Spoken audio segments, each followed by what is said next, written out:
नन्ही परी जो सबसे मुख्तलिफ थी। दुनिया में कुछ जगह ऐसी होती हैं जो नक्शों में नहीं मिलती लेकिन कहानियों में हमेशा ज़िंदा रहती हैं। ऐसी ही एक जगह थी नूरिस्तान। नूरिस्तान एक जादुई वादी थी, ऊंचे पहाड़ों के दरमियान छुपी हुई, जहां वक्त आहिस्ता चलता था और फितरत बोलती थी। यहाँ सुबह सूरज के साथ नहीं आती थी बल्कि रोशनी की सांस के साथ आती थी। जब दिन का आगाज़ होता, दरख्त अपनी शाखें हल्के से हिलाते, जैसे एक दूसरे को जगा रहे हों। फूल आहिस्ता आहिस्ता खिलते और हवा में एक मीठी सी खुशबू फैल जाती, ऐसे खुशबू जो दिल को सुकून देती थी। ये वादी जिंदा थी, ये सुनती थी, महसूस करती थी। ये परियों की एक दुनिया थी। नूरिस्तान परियों का घर था। हजारों परियां यहाँ रहती थीं। हर परी की शक्ल मुख्तलिफ, हर परी का जादू अलग और हर एक का काम जुदा। कुछ परियां बादलों पर चलती थीं, कुछ सितारों की ज़ुबान समझती थीं, कुछ बारिश को बुला लेती थीं और कुछ ख्वाब बुनने का हुनर भी रखती थीं। उनके परों से रोशनी झड़ती थी और उनके कहके फ़िज़ा में गूंजते थे। लेकिन इस खूबसूरत दुनिया में भी हर कोई एक जैसा नहीं होता। नूरिस्तान की हर परी बहुत खूबसूरत थी। सब परियां एक दूसरे से बहुत मुख्तलिफ थीं और ख़ूबसूरत थीं। सब इकट्ठी होती थीं, खेलती थीं, हर काम इकट्ठे करती थीं और हंसी खुशी रहती थीं। उनके पर बहुत अच्छे थे, उनके परों में से इतनी प्यारी रोशनी निकलती थी। नूरिस्तान की हुक्मरान मलका रोशनी थी। उनके बाल चांदी की तरह सफ़ेद थे, आंखों में सदियों की दानाई और आवाज़ में माँ जैसी नरमी थी। वो ताकत से हुकूमत नहीं करती थी बल्कि मोहब्बत से करती थी। उनका कानून सादा था, जादू ताकत के लिए नहीं बल्कि हिफाजत और खिदमत के लिए होता है। सब परियां उनका एहतराम करती थीं। वो जो भी हुक्म देती थी परियों को, वो उनका हुक्म मानती थीं और वही काम करती थीं। सब परियां उनका एहतराम करती थीं। एक रात ऐसा हुआ जब चांद पूरा था और सितारे भी रोशन थे, आसमान पे रोशनी ही रोशनी थी। नूरिस्तान में एक नन्ही परी ने जन्म लिया। ना आसमान गरजा, ना बिजली चमकी और ना रोशनी फूटी। बस एक नरम सी हिरारत फिजा में फैली, जैसे किसी ने दिल से दुआ दी हो।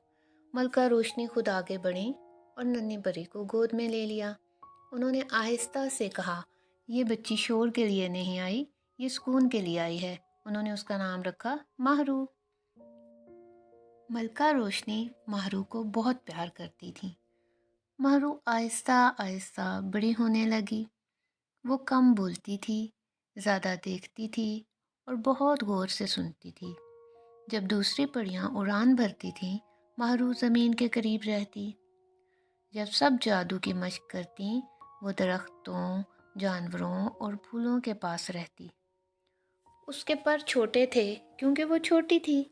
वो ऊंचा नहीं उड़ सकती थी, मगर वो इस बात पे बहुत उदास हो जाती थी कि मेरे पर इतने कमज़ोर क्यों हैं। इसी उदासी में माहरू के दिन गुजर रहे थे। माहरू परिंदों, जानवरों और फूलों के पास दिन गुजारा करती थी। जब बाकी परियां उड़ान भरने चली जाती थीं, तो माहरू अपने जानवरों के साथ बैठ के उनके साथ दिन गुजारती थी। माहरू फूलों के पास जाती।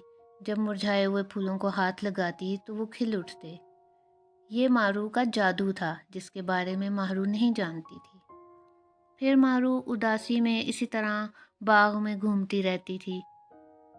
इसी उदासी की वजह से मारू अक्सर रोने लग जाती थी और रोते रोते दिन गुजर जाता था।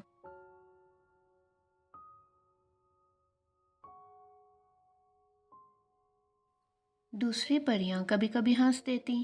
मारू, तुम्हारी उड़ान कहाँ है? तुम्हारा जादू इतना कमज़ोर क्यों है? तुम उड़ क्यों नहीं सकती? ये बातें मजाक में कहती थीं, मगर माहरू के दिल में तो बहुत ज़्यादा चुभन होती थी। वो जवाब नहीं देती थी, बस मुस्कुरा देती थी। मगर तन्हाई में जाके माहरू रोने लग जाती थी। माहरू का पसंदीदा मुकाम वादी का एक खामोश कोना था। वहाँ एक पुराना दरख्त था।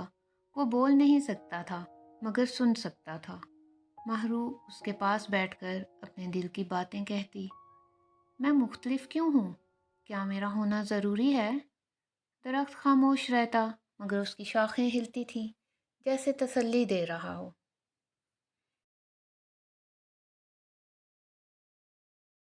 माहरू के पास वो जादू था जो किसी और के पास नहीं था। वो ज़ख्मी परिंदे को सुकून दे सकती थी।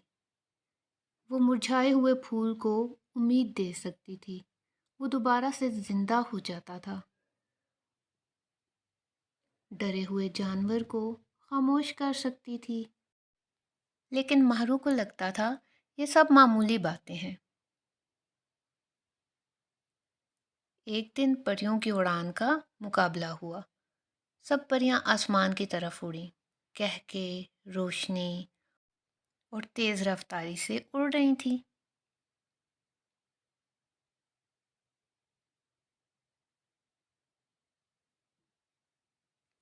ماہرو نے بھی اڑنے کی کوشش کی، لیکن وہ تھک گئی اور زمین پر آ گئی۔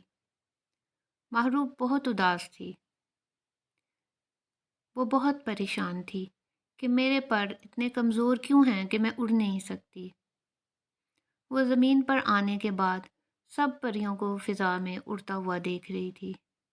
اس کا بہت جی چاہ رہا تھا کہ میں بھی ان کی طرح اڑ سکوں۔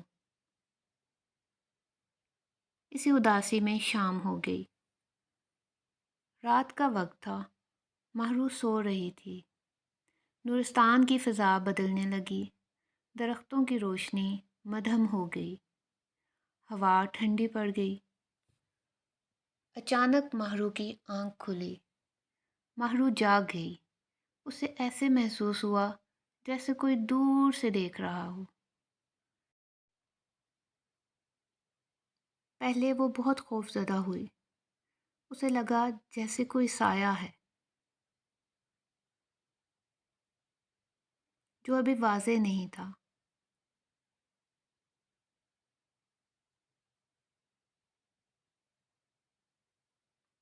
ماہرو نے دل پر ہاتھ رکھا، اس کا دل زور سے دھڑک رہا تھا۔ ماہرو نے آسمان کی طرف دیکھا اور پہلی بار سوچا شاید میری کمزوری ہی میری اصل طاقت ہے۔ دور کہیں اندھیرا ہلکا سا مسکرایا اور اسے احساس ہوا کہ یہ تو میرے اندر کا خوف ہے، ایسا تو کچھ بھی نہیں ہے۔ رات بہت خوبصورت تھی، ماہرو خوش ہو گئی، اس کی پریشانی ختم ہو گئی۔ اس نے سوچا میرے پر کمزور ہیں، مگر میرے پاس تو بہت سارے ایسے جادو ہیں جو اور پریوں کے پاس نہیں ہیں۔ ماہرو بہت خوش ہوئی۔ پھولوں نے ماہرو کے ساتھ بہت پیاری پیاری باتیں کی۔ ماہرو نے جیسے ہی پھولوں پہ ہاتھ رکھا وہ روشن ہو گئے۔ ماہرو کی زندگی سے وہ ڈر ختم ہو گیا اور ماہرو خوش خوش رہنے لگی۔